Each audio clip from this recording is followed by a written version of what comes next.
Amagada per les de més lluïment, n'hi ha una de molt més discreta que nosaltres volem recordar ara. El 92 es compleixen 50 anys del naixement de la creació de la xiruca, la vella xiruca que deia la cançó i que ja té certament una edat respectable. Havia deixat de fabricar-se durant un temps, però ara torna a servir molts escolars per anar d'excursió. Aquesta efemèride ha coincidit més o menys en el temps amb l'aparició, ja fa uns mesos, de l'últim volum del Diccionari Etimològic de Joan Coromines, una obra en la qual, com saben, l'erudit filòleg ha treballat anys i panys i, de fet, hi ha dedicat tota la vida. Fa 12 anys va començar a publicar-se l'obra i ara ja fa algun temps que circula aquest últim volum que abarca, doncs, des de la B baixa fins a Zum, fins a la Z, i que inclou, doncs, la paraula xiruca. Aquí tenim Màrius Serra, col·laborador d'aquest Telenotícies, que té algunes coses a dir sobre els orígens etimològics de la paraula xiruca. Bon dia. Hola, bon dia.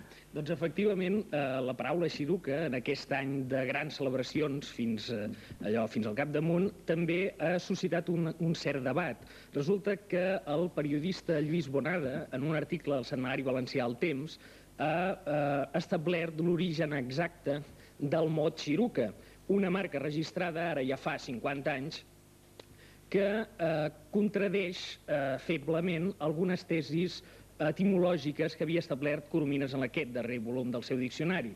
Coromines feia derivar xiruca d'una variant basca bastanesa, mentre que Bonada, les investigacions de Bonada l'han manat a desempolsegar una vella obra de teatre gallega de l'autor Adolf Torrado, estrenada l'any 1941 i que es deia precisament xiruca.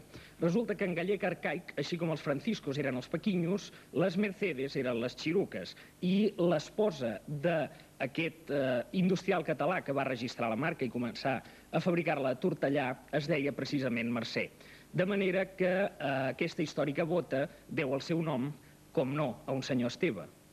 És a dir, que d'alguna manera posem en qüestió l'accepció de Coromines, però, evidentment, no tot el contingut d'aquest volum i de tota l'obra ingent del filòleg català Joan Coromines. Gràcies, Màrius Serra. Fins una altra ocasió. Recomanacions per un ús no sexista del llenguatge.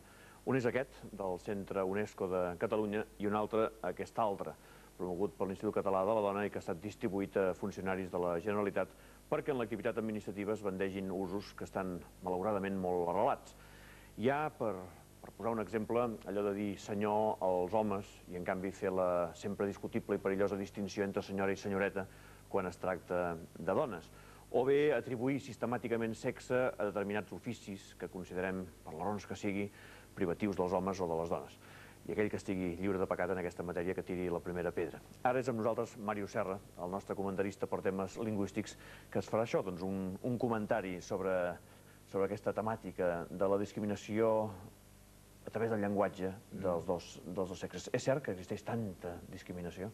És cert que el llenguatge és masclista. Ja fa una pila d'anys el professor Sebastià Serrano ho deia d'una manera força contundent. El llenguatge és masclista, catòlic i de dretes. Pel que fa al masclisme, les marques interiors que porta qualsevol llenguatge, el català i qualsevol altre, són prou significatives. A banda de la llei de concordança, que sempre prima el gènere masculí, esclar, podem trobar exemples realment significatius, com allò d'un home públic amb tota la banda positiva i una dona pública amb tots els referents negatius que això comporta.